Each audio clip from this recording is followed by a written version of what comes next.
Ibrahim Traoré, le président du Burkina Faso, s'apprête à faire une déclaration historique. Alors qu'il se tient devant les caméras, un silence lourd plane dans la salle. En seulement 24 heures, ses paroles, audacieuses et puissantes, vont résonner à travers l'Afrique. Pour la première fois depuis des décennies, un leader africain défie ouvertement l'ordre mondial imposé par les puissances étrangères. Ces mots ne seront pas seulement entendus, ils vont choquer, inspirer et redéfinir la place de l'Afrique dans le monde. Pourquoi cela est-il si important? Parce que ce moment pourrait marquer un tournant dans l'histoire du continent africain. Dans un contexte où l'Afrique a été trop souvent réduite au silence face aux pressions internationales, Ibrahim Traoré rompt avec la tradition. Avec une conviction rare, il prend la parole et adresse un message clair. L'Afrique ne se soumettra plus aux volontés extérieures. À travers son discours, il incarne une génération qui n'a plus peur d'affirmer ses droits et son indépendance.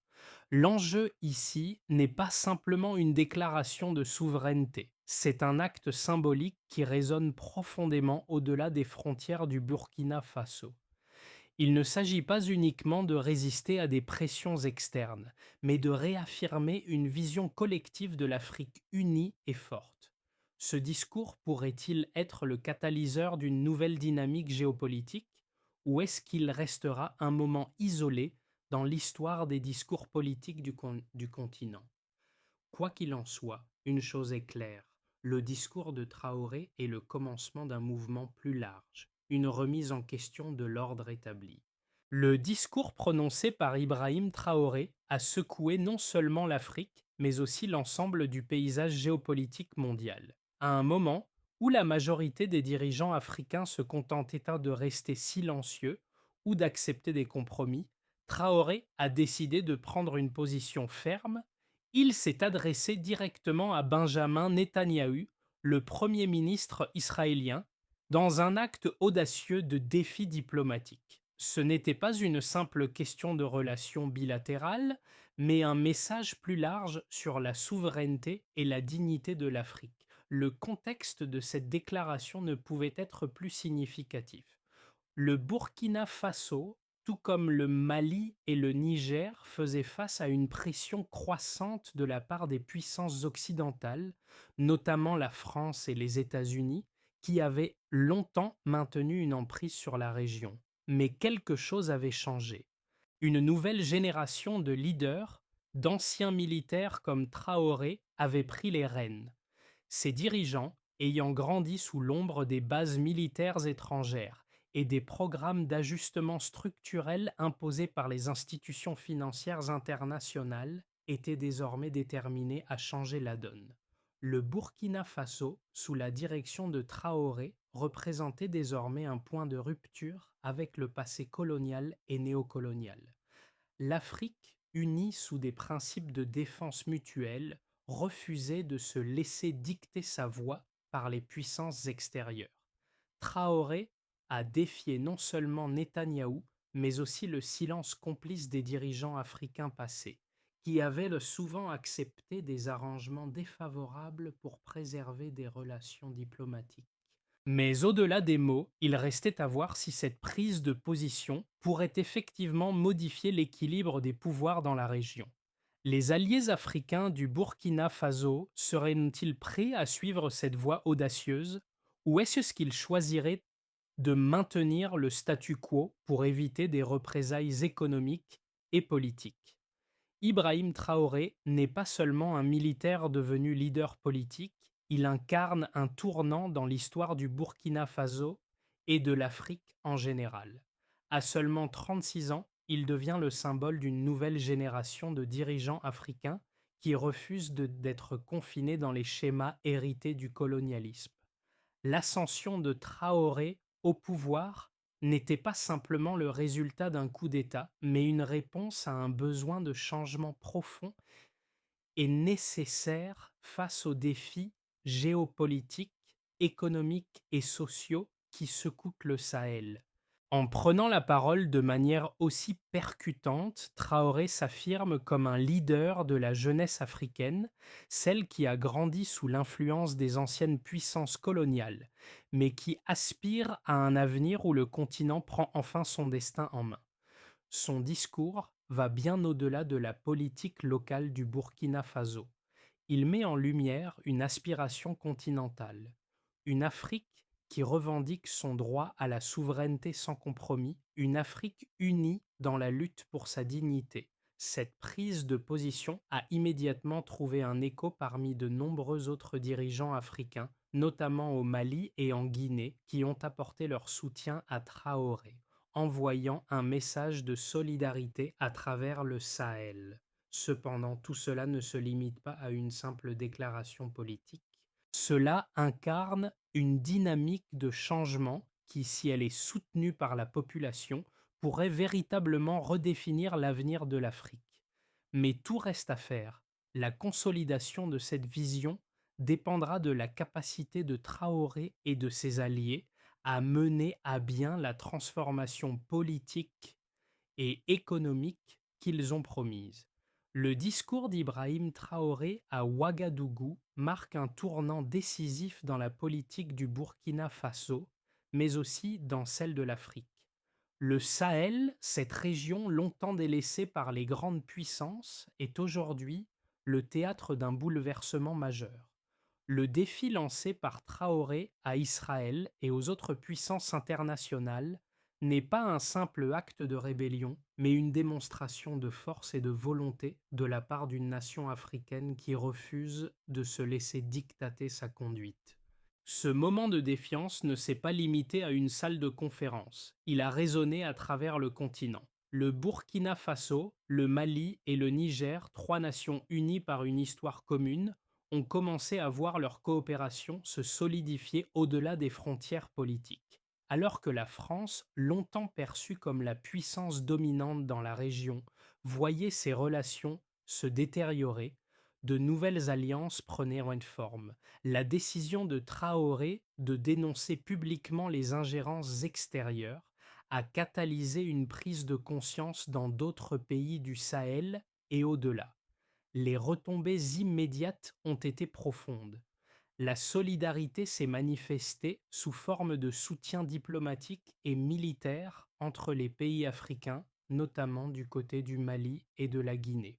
Les dirigeants de ces pays ont immédiatement exprimé leur appui à la démarche de Traoré, signifiant que la lutte pour l'indépendance économique et politique ne se limitait pas à un seul pays.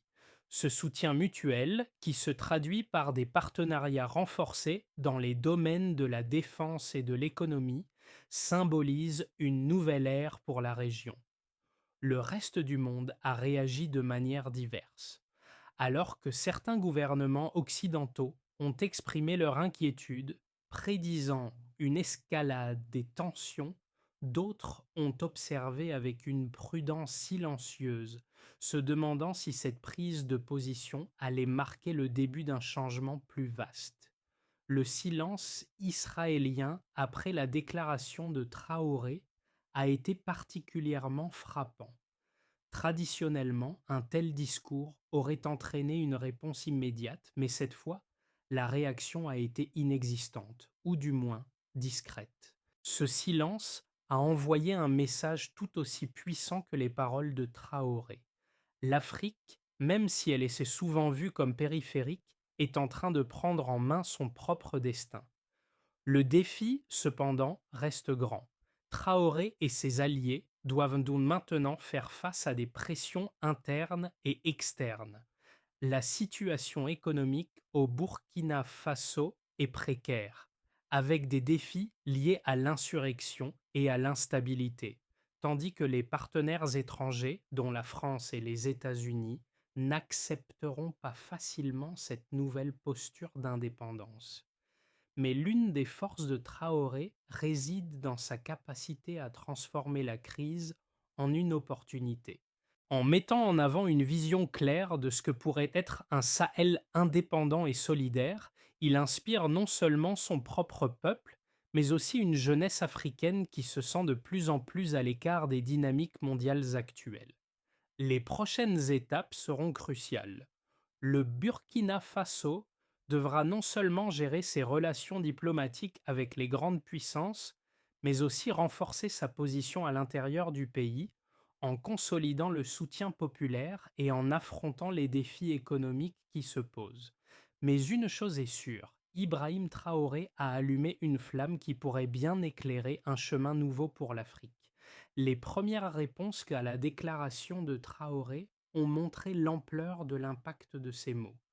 En l'espace de 24 heures, des milliers de messages de soutien ont été partagés à travers les réseaux sociaux, notamment en Afrique de l'Ouest.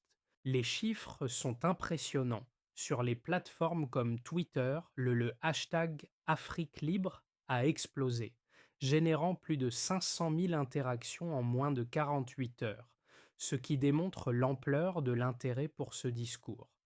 Les discussions se sont propagées non seulement à travers les cercles politiques, mais aussi dans les foyers, les cafés et sur les places publiques. Les leaders d'autres nations du Sahel, notamment du Mali et de la Guinée, ont immédiatement exprimé leur soutien. Le président de transition malien, Assimi Goïta, a déclaré que l'Afrique doit s'unir face aux pressions extérieures, rejoignant ainsi la position de Traoré. Au niveau diplomatique, les États africains qui avaient longtemps été sous l'influence des puissances coloniales ont exprimé leur désir de voir un changement radical. Les premiers chiffres montrent que l'Alliance Sahel, composée de 3 pays, a vu une hausse de 25% de ses échanges commerciaux internes depuis la déclaration de Traoré, un signe de la volonté des pays de la région de se tourner davantage les uns vers les autres plutôt que vers les anciennes puissances coloniales. En parallèle, les rapports économiques montrent que le Burkina Faso, avec le soutien de ses nouveaux alliés, a réussi à obtenir des accords commerciaux bilatéraux qui sont plus favorables à son économie locale, avec une croissance estimée de 3,5% pour cette année. Ce développement contraste fortement avec les années précédentes, où l'économie du pays stagnait sous le poids des dettes et des conditions imposées par les institutions financières internationales. Le renforcement de l'indépendance économique est devenu une priorité pour le gouvernement Traoré, et les chiffres actuels montrent que des progrès notables ont été réalisés. Les statistiques concernant l'opinion publique à l'intérieur du Burkina Faso témoignent également d'un large soutien à la politique de Traoré. Selon un sondage mené auprès de 1000 citoyens, 78% des Burkinabés se disent en faveur de la politique de souveraineté menée par le gouvernement, estimant qu'il est temps que l'Afrique prenne en main son destin sans subir les diktats externes. Ce soutien populaire est essentiel pour la stabilité du régime et la mise en œuvre des réformes promises. Cependant, le défi reste de maintenir cette dynamique face aux défis internes. Les tensions avec les groupes extrémistes qui sévissent dans la région du Sahel représentent une menace constante pour la sécurité. Le gouvernement doit également faire face à la pression économique internationale, avec des menaces de sanctions potentielles de la part des puissances occidentales qui ne voient pas d'un bon œil cette prise de position radicale. Les prochaines étapes de la politique économique de Traoré seront cruciales pour savoir si le pays peut réellement se libérer des chaînes de la dépendance extérieure. Alors que le discours d'Ibrahim Traoré suscite un soutien croissant parmi les nations africaines et un nombre impressionnant de citoyens du continent, il existe aussi des voix critiques qui soulignent les risques d'une telle politique de défi. D'une part, certains experts et analystes affirment que cette position audacieuse pourrait entraîner des conséquences négatives à long terme pour le Burkina Faso, notamment en termes d'isolement diplomatique et de répercussions économiques. Les puissances occidentales, traditionnellement dominantes dans la région, pourraient recourir à des sanctions, réduire leurs investissements ou soutenir des oppositions internes pour déstabiliser le régime. Ces critiques soulignent que les ambitions de Traoré pourraient se heurter à des réalités géopolitiques complexes où l'indépendance économique est difficile à atteindre sans une diplomatie astucieuse et sans la coopération des grandes puissances mondiales. D'autre part, les défenseurs de la politique de Traoré soutiennent que l'Afrique doit rompre avec la dépendance historique vis-à-vis des puissances coloniales et néocoloniales.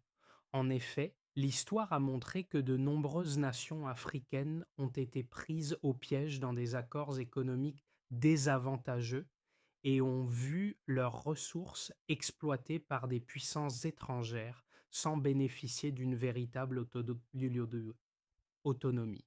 Ses partisans soutiennent que, même si le Burkina Faso pourrait faire face à des pressions immédiates, à long terme, la souveraineté totale permettra au pays de mieux gérer ses ressources, d'améliorer son économie et de renforcer son influence sur la scène internationale. Ce débat met en lumière un dilemme crucial pour l'avenir de l'Afrique. Comment jongler entre l'affirmation de la souveraineté et la nécessité de maintenir des relations avec les puissances mondiales pour garantir la stabilité économique et la sécurité nationale? Le défi est d'autant plus grand dans une région comme le Sahel, où les conflits internes et les menaces terroristes sont omniprésents.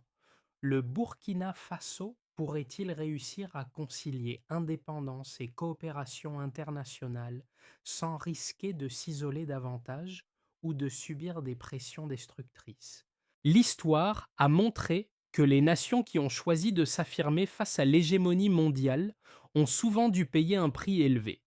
Mais cette même histoire montre aussi que ceux qui ont osé se réinventer ont souvent ouvert la voie à de nouveaux paradigmes. L'avenir du Burkina Faso dépendra en grande partie de la manière dont Traoré et ses alliés parviendront à naviguer dans cette tension entre souveraineté et pragmatisme. Leur capacité à unir les nations africaines et à forger des alliances stratégiques au-delà des frontières régionales sera déterminante pour savoir si cette nouvelle ère de souveraineté sera couronnée de succès ou non. Ce moment décisif du discours de Traoré a bouleversé non seulement les relations diplomatiques, mais aussi l'imaginaire collectif de l'Afrique. L'Afrique se réveille, disait-on, dans les conversations sur les réseaux sociaux. Ce qui semblait autrefois une utopie devient maintenant une réalité tangible.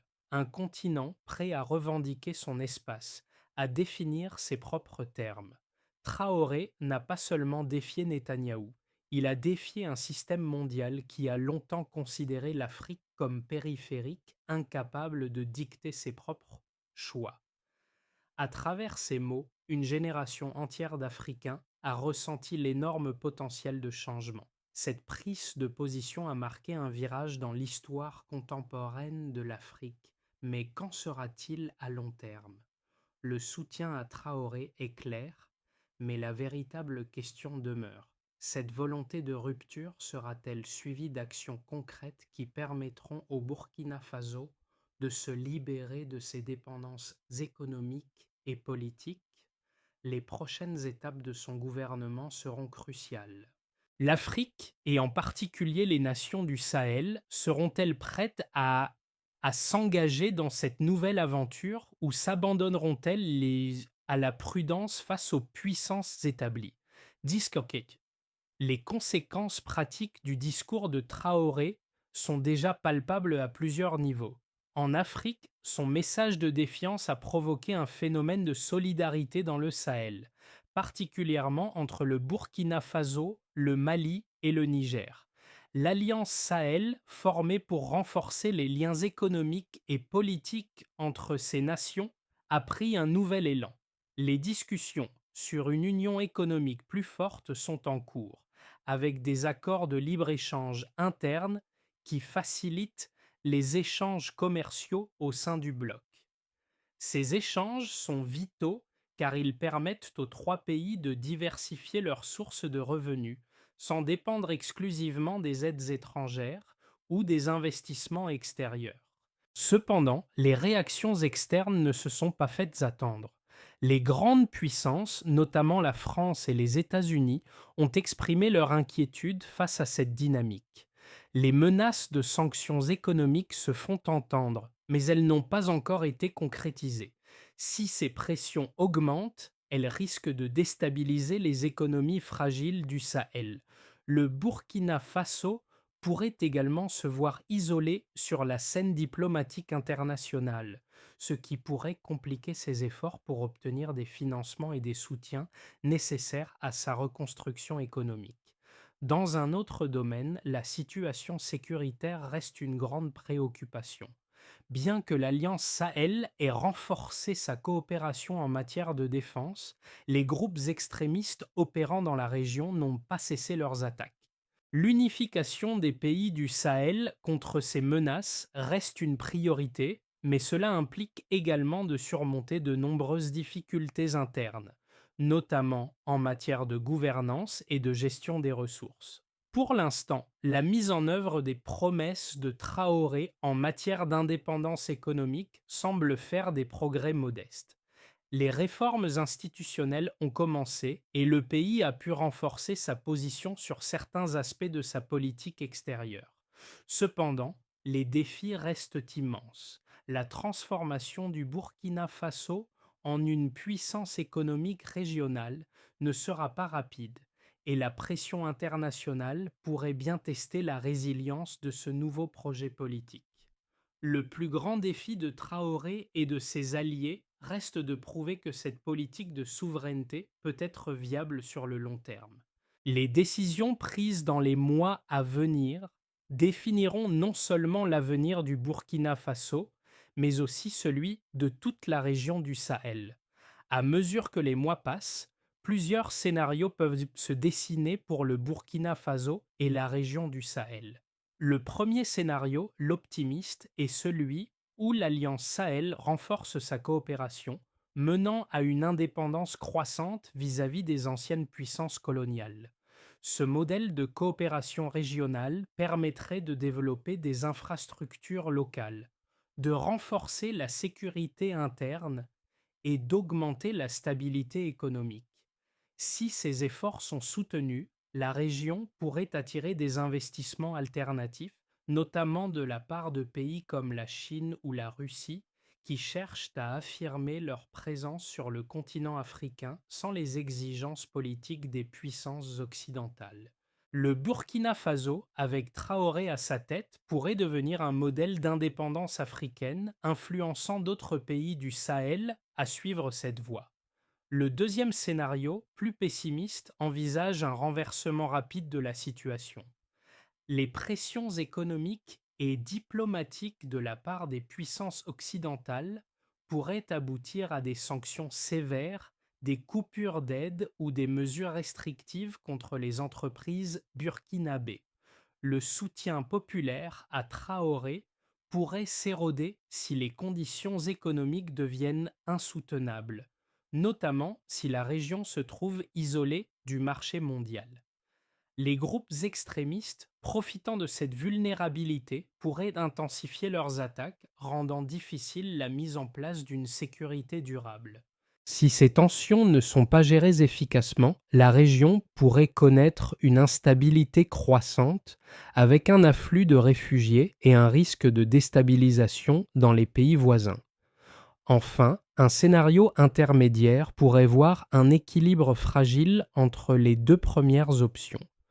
Le Burkina Faso pourrait réussir à maintenir sa politique de souveraineté tout en cherchant à négocier avec les puissances internationales.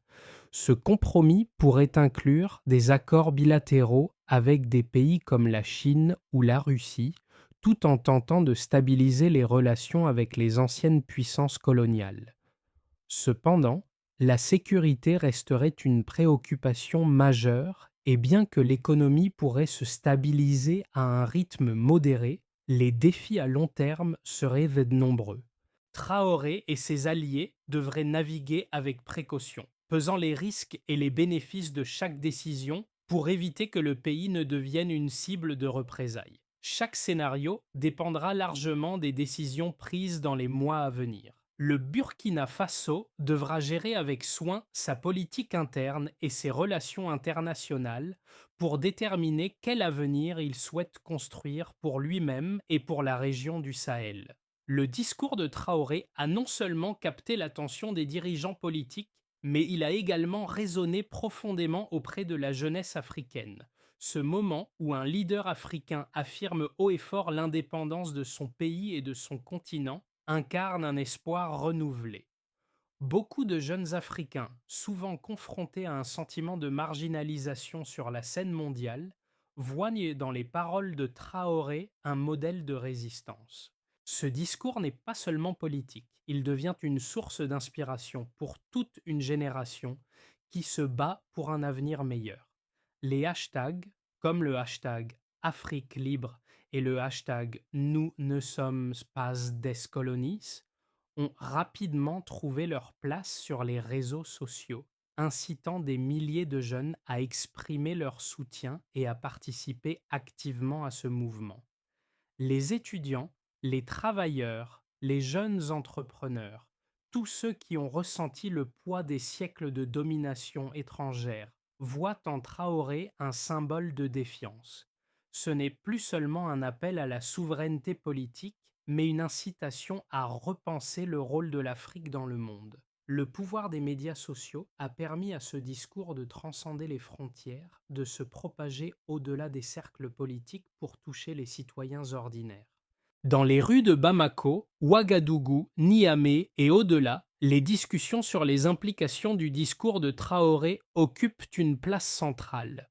Cela souligne un changement fondamental dans la perception de l'Afrique. Ce n'est plus un continent subordonné, mais un continent qui revendique activement sa place sur la scène mondiale. La question devient désormais, les autres nations africaines auront-elles le courage de suivre cet exemple? L'Afrique se réveille et plus que jamais, ces jeunes sont prêts à se battre pour leur dignité. Pour que la vision de Traoré se transforme en réalité, plusieurs étapes clés doivent être suivies. Tout d'abord, le Burkina Faso devra renforcer ses institutions internes pour garantir la stabilité politique et la sécurité, particulièrement face aux groupes extrémistes qui continuent de perturber la région. La mise en place d'un système de gouvernance transparent et efficace est essentielle pour maintenir le soutien populaire et pour assurer que les réformes économiques soient appliquées de manière juste et équitable. Ensuite, le pays devra diversifier ses partenariats économiques pour réduire sa dépendance vis-à-vis des anciennes puissances coloniales. Cela implique non seulement de renforcer les relations avec d'autres pays africains à travers des accords commerciaux régionaux, mais aussi de rechercher de nouvelles opportunités avec des acteurs mondiaux émergents comme la Chine, la Russie ou les pays du Golfe. Le développement d'infrastructures locales, soutenues par des investissements étrangers sans conditions politiques, pourrait constituer un levier pour booster l'économie locale et créer des emplois durables. Parallèlement, le Burkina Faso devra travailler à une réforme de son secteur éducatif en plaçant un accent particulier sur l'histoire et les langues africaines afin de forger une identité commune qui transcende les divisions coloniales. Cela inclut également la promotion de l'innovation technologique et de l'entrepreneuriat, en particulier parmi les jeunes, pour préparer la génération future à jouer un rôle actif dans la construction du pays et du continent. Enfin, la coopération sécuritaire entre le Burkina Faso, le Mali et le Niger doit être consolidée. Cela passera par des alliances militaires renforcées pour lutter contre les menaces transnationales tout en préservant la souveraineté nationale. Si ces étapes sont menées avec succès, elles ouvriront la voie à un Sahel plus intégré, plus autonome et surtout plus résilient face aux défis extérieurs. Le discours de Ouagadougou prononcé par Ibrahim Traoré résonne comme un écho puissant à travers l'histoire de l'Afrique. Ce moment est bien plus qu'une simple déclaration politique, C'est un appel à la dignité, une réclamation de souveraineté et un symbole de résistance face aux pressions extérieures. Il rappelle que les Africains ont longtemps été réduits au silence, contraints à l'acceptation de décisions imposées de l'extérieur. Mais ce jour-là, un leader a brisé ce silence non seulement pour son pays, mais pour tout un continent. À travers ces mots, Traoré a donné une voix aux millions d'Africains qui luttent pour la reconnaissance et le respect. Il a montré qu'il est possible de dire non même face aux géants. Ce moment marquera peut-être l'aube d'un renouveau pour l'Afrique, une Afrique qui se tient debout et qui décide de son propre avenir. Ibrahim Traoré n'a pas seulement défendu les intérêts de son pays, il a porté les aspirations de toute une génération. Ce discours restera gravé dans les mémoires non seulement comme un acte courageux, mais comme un catalyseur pour un avenir où l'Afrique est libre de choisir sa propre voie. Ce moment historique à Ouagadougou n'est que le début d'un chapitre décisif pour l'Afrique. Ibrahim Traoré a lancé un appel à l'unité, à la dignité et à la souveraineté, mais cela ne suffit pas. L'avenir de l'Afrique se jouera dans les actions concrètes que nous entreprendrons tous, individuellement et collectivement. Il est essentiel de soutenir les leaders qui œuvrent pour une Afrique plus forte, plus unie et indépendante. Nous devons nous souvenir de ce moment, non seulement pour l'importance symbolique qu'il revêt, mais aussi pour les défis à venir. Le chemin sera long, semé d'embûches, mais ensemble, en tant que peuple africain, nous pouvons faire la différence. Alors, partagez cette histoire, commentez votre soutien et engagez-vous activement pour un avenir où l'Afrique n'est pas seulement un acteur mondial, mais un leader. Abonnez-vous pour suivre cette aventure et ne manquez pas le prochain chapitre de ce voyage vers la dignité et l'indépendance.